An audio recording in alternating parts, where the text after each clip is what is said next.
con estas imágenes la apertura de la Embajada de Cuba en Estados Unidos y la de ese país en La Habana en el verano de 2015.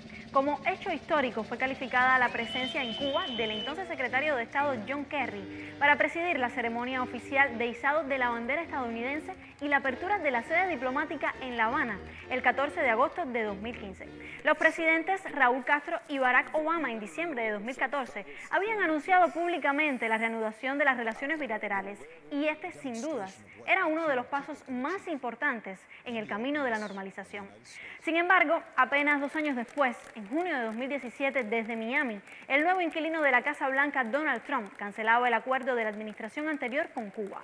Desde aquel verano de 2015 hasta la fecha, ¿cuánto se han torpedeado y dañado las relaciones bilaterales entre Cuba y Estados Unidos? Interrogante que respondemos hoy en Enlace Cuba.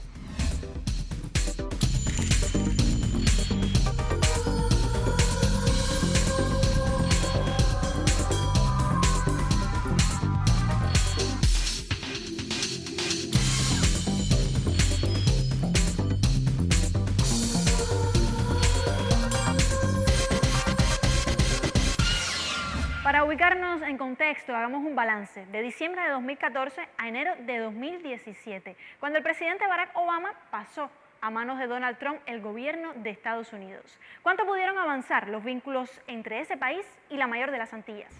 Poco más de 2 años duró el proceso de normalización entre Cuba y Estados Unidos, desde el anuncio público de la reanudación de las relaciones bilaterales en diciembre de 2014 hasta enero de 2017, cuando asumió la presidencia Donald Trump. Aunque en ese periodo de tiempo el bloqueo económico, comercial y financiero se mantuvo, se aprobaron 5 paquetes de medidas para modificar algunos aspectos en su implementación que, aunque limitados e insuficientes, constituyeron pasos positivos. Reabrieron las embajadas de ambos países en Washington y La Habana, se excluyó a Cuba de la lista de estados patrocinadores del terrorismo internacional y se creó una comisión bilateral como mecanismo político para encontrar solución a problemas que afectaban los vínculos y promover la cooperación. En total se firmaron 22 instrumentos bilaterales que abarcaron áreas como salud, agricultura, protección del medio ambiente y aplicación de la ley. De igual manera, se realizaron 41 encuentros técnicos entre expertos en esferas como seguridad aérea y marítimo-portuaria, enfrentamiento al narcotráfico, tráfico de personas y fraude migratorio, ciberseguridad, lavado de activos y terrorismo. En ese periodo se reanudó el correo postal directo, los vuelos regulares de aerolíneas estadounidenses y se iniciaron las operaciones de cruceros. Se incrementaron los viajes de los estadounidenses a la isla con un crecimiento del 74% en el 2016, año en el que visitaron Cuba 229 delegaciones empresariales y se concluyeron 23 acuerdos comerciales. Más de 1.200 acciones de intercambios culturales, científicos, académicos y deportivos se concretaron durante el 2016 entre ambos países. En poco más de 24 meses se crearon espacios de diálogo y de cooperación entre Cuba y Estados Unidos que demostraron que, a pesar de las diferencias en varios temas, se podía encontrar soluciones y crear un clima de convivencia civilizada. Y Billy Ventura Kessel, Coalición Internacional. Se une a esta emisión de Enlace Cuba la subdirectora de la Dirección General de Estados Unidos del Ministerio de Relaciones Exteriores. Bienvenida una vez más a Enlace Cuba, Johanna Tablada. Muchísimas gracias, Yadira. Es un placer, como siempre, estar con ustedes. Un saludo a todos. Ya vamos al tema en cuestión. Desde el verano del 2015 hasta la fecha, agosto del 2020, 5 años después, ¿cuánto ha cambiado la dinámica en las relaciones bilaterales entre Cuba y Estados Unidos? Mucho.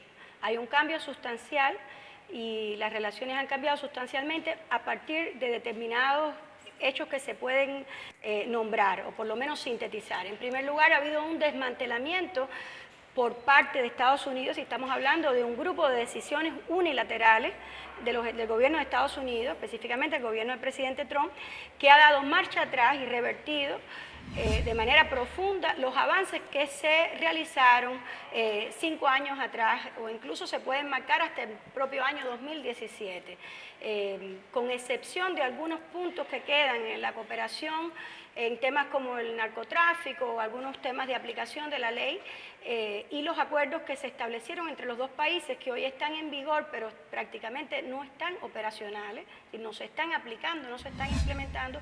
Lo que hemos visto es como si hubiera entrado un equipo de demolición con un plan y han cumplido casi todos los aspectos de ese plan. Ese plan estaba concebido en un documento que presentó la Fundación Inspire American Foundation, en la cual coinciden un grupo de figuras muy reaccionarias, tanto del espectro político de los Estados Unidos, como de funcionarios y figuras de origen cubano, también muy conocidos por el pueblo de Cuba, precisamente por tratar de obstaculizar cualquier avance. Estamos hablando de las rondas de diálogo bilateral, que era como una hoja de ruta hacia el proceso de normalización. Se suspendieron las conversaciones migratorias, se suspendieron los 8 espacios de diálogo en temas de aplicación de la ley. Ahí estaba la trata de personas, por el contrario, hoy han metido a Cuba en esos listados infames, la cooperación, el terrorismo, el lavado de dinero, en múltiples temas en los cuales los dos países decidieron avanzar a partir de un presupuesto que era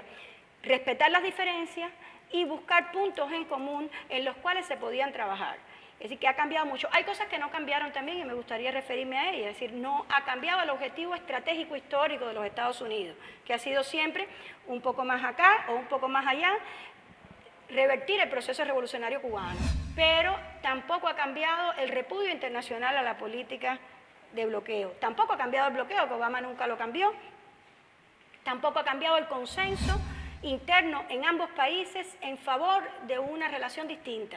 Es decir, este ha sido un proceso unilateral impuesto, quizás la palabra no sea muy diplomática, pero yo utilizo muchas veces la palabra a sangre fría. Es decir, no hay un clamor en los Estados Unidos para que se produjera un cambio tan negativo en la política. Por el contrario, fue necesario acudir a grandes mentiras y a pretextos engañosos para poderlo imponer. Esos 3 pretextos se pudieran resumir en la manipulación del tema de los derechos humanos, que no es nueva, en la manipulación brutal de la naturaleza de la relación entrañable entre Cuba y Venezuela, tratándola de llevar, como hemos visto en estos años, a planos de interferencia y de injerencia y de intervención que nunca hubo ni de una parte ni de la otra, todo lo contrario, un profundo respeto que se da entre países hermanos.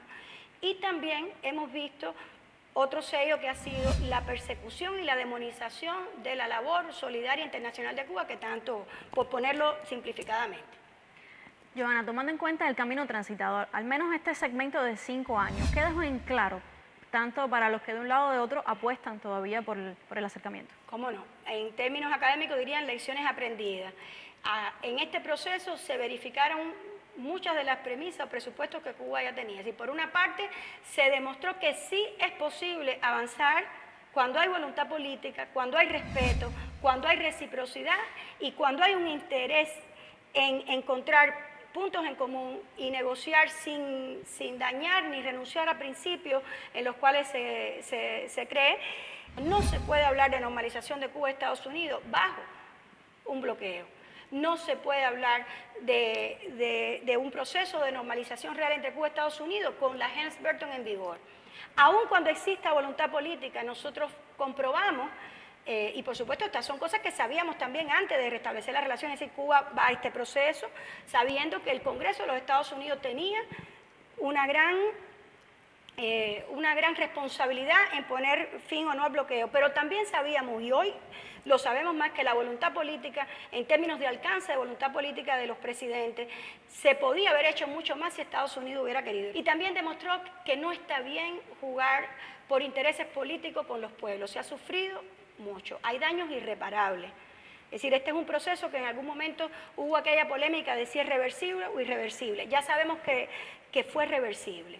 Históricamente yo pienso que en términos históricos es irreversible. Yo creo que, y parte de la filosofía de quienes hoy nos castigan tan duramente, tiene que ver, esa filosofía que hemos visto en los últimos tiempos de hacer el máximo daño en el menor tiempo posible, tiene que ver también con la convicción, aún de aquellos que hoy defienden esta política tan atroz, de que el tiempo se les acaba, de que ya no cuentan con el respaldo de su propia población, de que no cuentan con el respaldo mayoritario de la emigración cubana y que por supuesto no tienen el respaldo del pueblo de Cuba ni de la comunidad internacional. Johanna, ahora le propongo hacer una pausa, y es que especialistas califican de milimétrico el plan de medidas que ha ido aplicando la administración Trump contra el desarrollo económico y social de Cuba. Le propongo conocer los detalles. En poco menos de 3 meses, las miradas del mundo se enfocarán nuevamente en quién será el candidato a ocupar la oficina oval en el 1600 de la avenida Pensilvania en el Distrito de Columbia. Las elecciones presidenciales en Estados Unidos centrarán la atención de medios de prensa, gobiernos, parlamentos y la comunidad internacional. En ese contexto, Cuba no escapa al alcance de estos comicios, más aún cuando sobre ella se ciñe una política de Estado agresiva y unilateral, ajena incluso al resultado en las urnas, a favor de una administración demócrata o republicana. Lo cierto es que desde el pasado 2019, las relaciones bilaterales entre Washington y La Habana se han visto inmersas en un clima de tensiones y retrocesos en comparación con la era Obama, a partir de una abierta política de manifiesta agresividad impulsada por la administración Trump contra la nación caribeña. Durante el último calendario, la Casa Blanca enrareció sus nexos bilaterales al cancelar varios acuerdos suscritos e incrementar las medidas coercitivas de bloqueo económico hacia Cuba, sustentadas ahora con la aplicación generalizada de la ley Helms-Burton.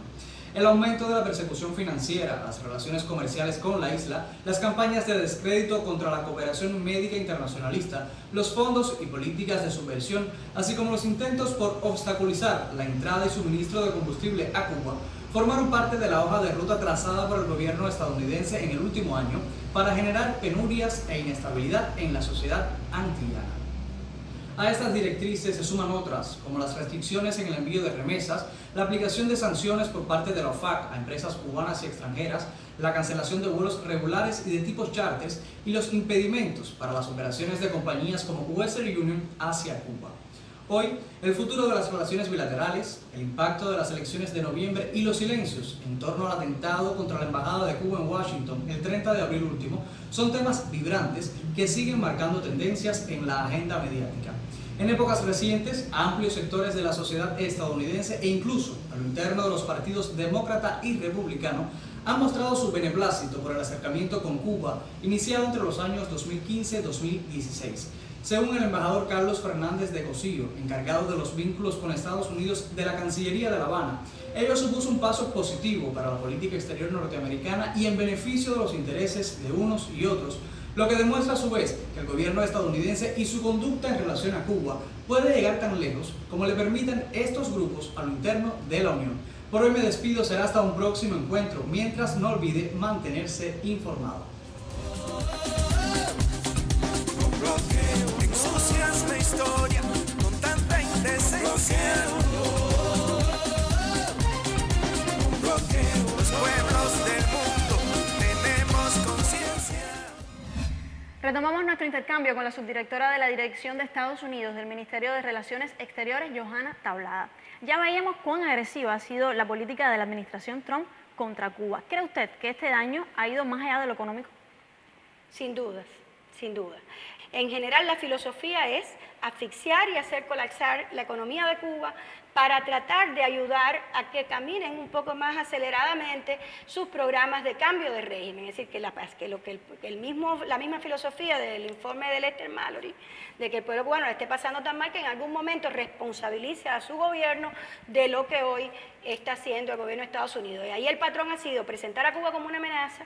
Eso tiene un costo también, porque Cuba ha vuelto a ser incluida en informes unilaterales, discriminatorios, en los cuales las personas que no siguen al día a día las relaciones pudieran percibir que Cuba es un Estado irresponsable o Cuba es un Estado que no practica la solidaridad internacional, que abusa de su población y todo ese tipo de cosas que ellos han tratado de hacer precisamente, y por eso he utilizado ahorita la palabra engañosa, para tratar de justificar las medidas que están tomando de manera artificial.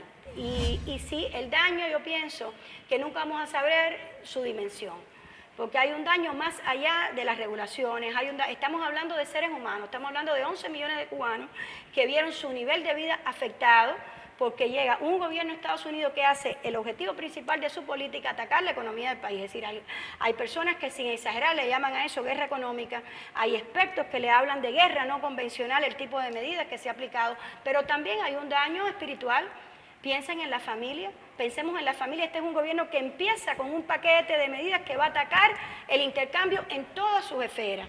Por otra parte, Cuba tiene un patrón sostenido de medidas en favor de a abrir el país, de mejorar los vínculos con el exterior, de facilitar el contacto de la población cubana con el mundo y con los Estados Unidos. El objetivo era castigar a una población entera para lograr objetivos históricos de dominación. Johanna, en otro momento de entrevista usted refería que Trump en su paso por la presidencia de los Estados Unidos ha sido mal asesorado. ¿Continúa pensando así? Sí, continúo pensando así, pero ya nadie lo puede eximir de la responsabilidad máxima que tiene en haber entregado la política hacia Cuba. Una vez pudiera ser un error de alguien lo engañó, pero en este gobierno nosotros vemos una coherencia en el posicionamiento y en la ubicación y en la promoción de figuras clave de la extrema derecha estadounidense vinculada a la política anticubana en puestas de alto nivel. Y ahí se puede mencionar, para empezar, con el asesor de Seguridad Nacional, Mauricio Claves Carón, para el tema de América Latina, que es su competencia. Los puestos en el Departamento de Estado, ahora se maneja la nominación de Carlos Trujillo, el antiguo embajador de Estados Unidos en la OEA, que también ha sido un capataz de las órdenes más extremistas, en este caso del imperio estadounidense, contra los pueblos de América Latina, en esa función y en la próxima, a la que se espera que llegue a estar al frente de la política hacia la región, que ha sido un fracaso, y parte de todo esto tiene que ver con eso. Este es un gobierno que todo el tiempo ha tratado de estar encubriendo su fracaso, porque al final fueron 60 años de política de aplicar la máxima presión sobre Cuba que fracasaron. Y la resistencia de nuestro pueblo ha probado una y mil veces y seguirá probando que esa no es una opción, que la única opción es precisamente lo contrario. El camino es el diálogo, el camino es la cooperación, el camino es el respeto a las diferencias, el camino es acercar a los pueblos. Entonces, de alguna manera sí sigue mal asesorado, pero es muy responsable el presidente, pues han sido numerosas las ocasiones que ha tenido de reiterar su preferencia por estos enfoques.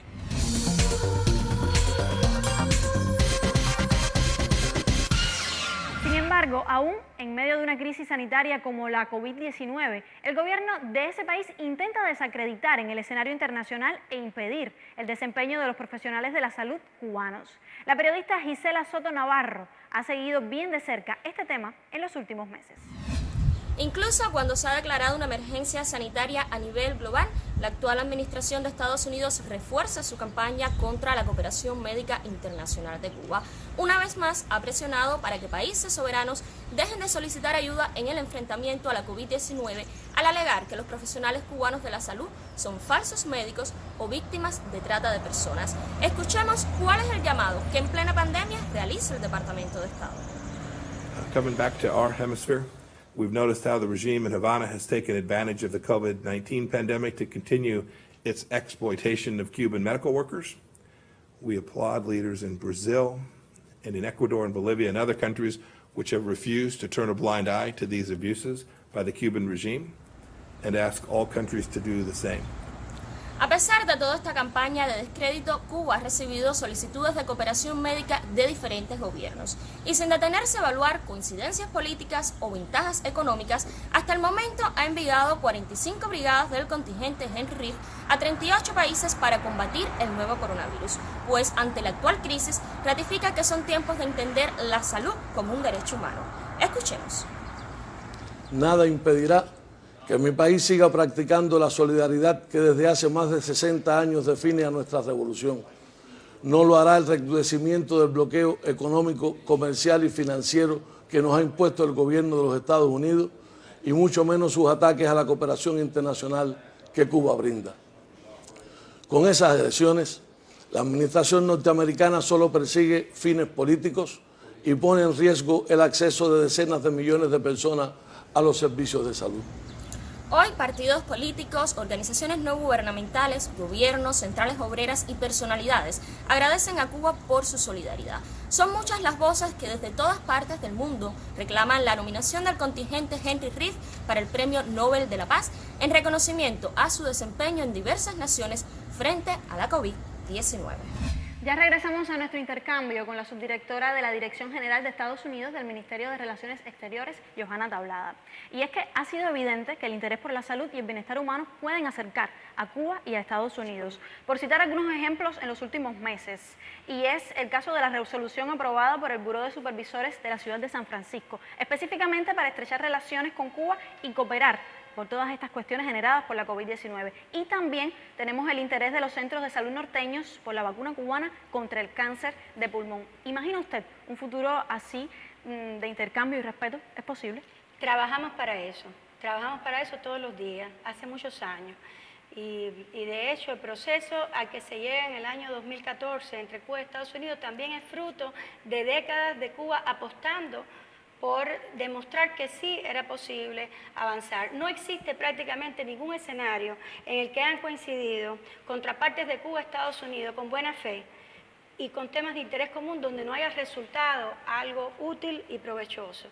El tema de la salud, sin duda, tendría hoy un tratamiento muy diferente al que estamos viendo hoy si existiera un poco de racionalidad en la Casa Blanca y en otras estructuras del gobierno de Estados Unidos. Cuba y Estados Unidos tienen un marco jurídico que permite incluso con ese marco, con las limitaciones de nuestras relaciones históricas que permitirían tener cooperación. Los ministros de Salud de Cuba y el Departamento de Salud de Estados Unidos firmaron 2 memorandos en ese periodo que hoy parece otra época, pero que es muy reciente, y uno de esos memorandos precisamente ampara y promueve el avance hacia la cooperación bilateral en materia de salud, en el cáncer, en enfermedades transmisibles, en enfermedades tropicales, y también apela a la posibilidad de los dos países de asistir juntos en escenarios de cooperación internacional, como ocurrió en el caso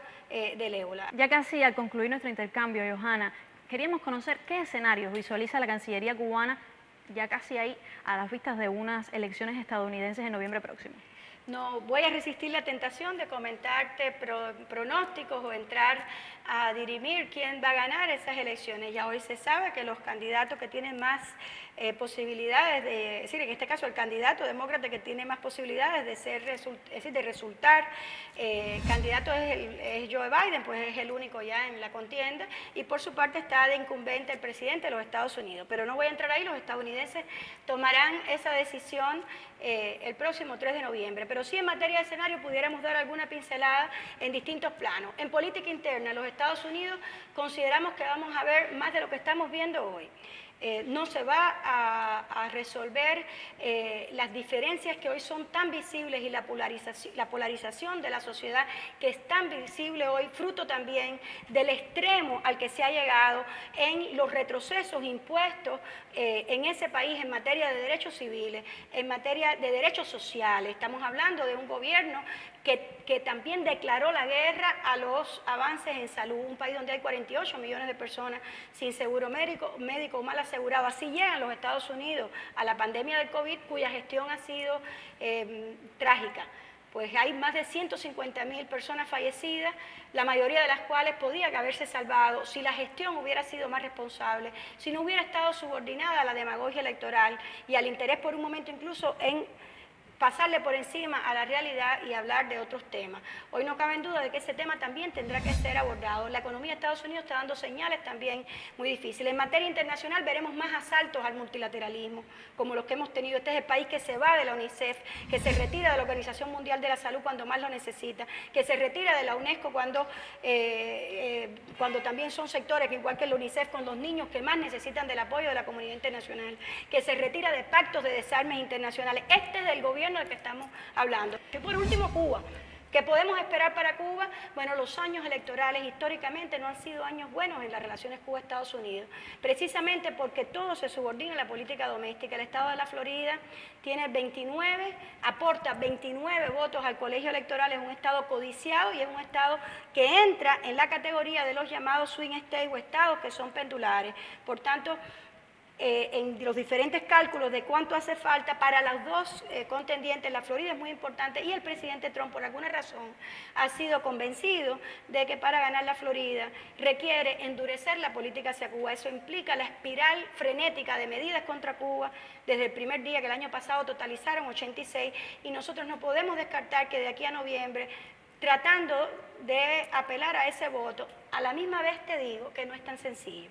Si te decía que los años electorales han sido difíciles, y tengo que justificarlo, 1992 se aprueba la ley Torricelli, en plena campaña electoral, que es aquella que, entre otras cosas, condena que cualquier barco que toque tierras cubanas no puede entrar en 6 meses en los Estados Unidos, y muchos castigos más.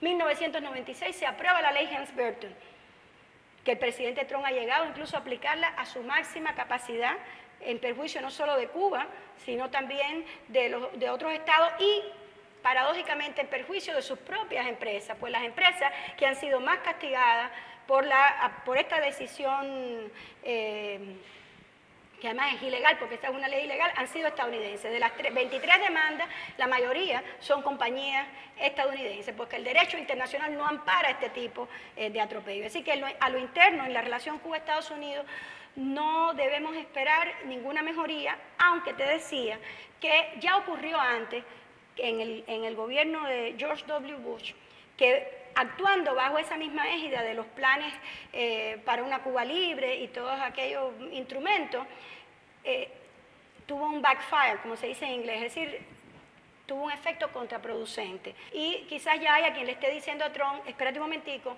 que lo que le están diciendo Marco Rubio y Scott y todas las figuras anticubanas que han lucrado de castigar a Cuba tantos años, porque al final detrás de esto hay un gran negocio, no tenemos tiempo hoy, pero quizás no sea tan fácil y habrá que esperar cómo se comporta, pero bueno, en ese sentido hasta ahí llego en el comentario. Muchísimas gracias por esta oportunidad. Muchísimas gracias a usted y por supuesto siempre nos queda agradecerle por compartir junto a nosotros una vez más de este enlace. Gracias a Cubavisión Internacional y a ti, Yadira.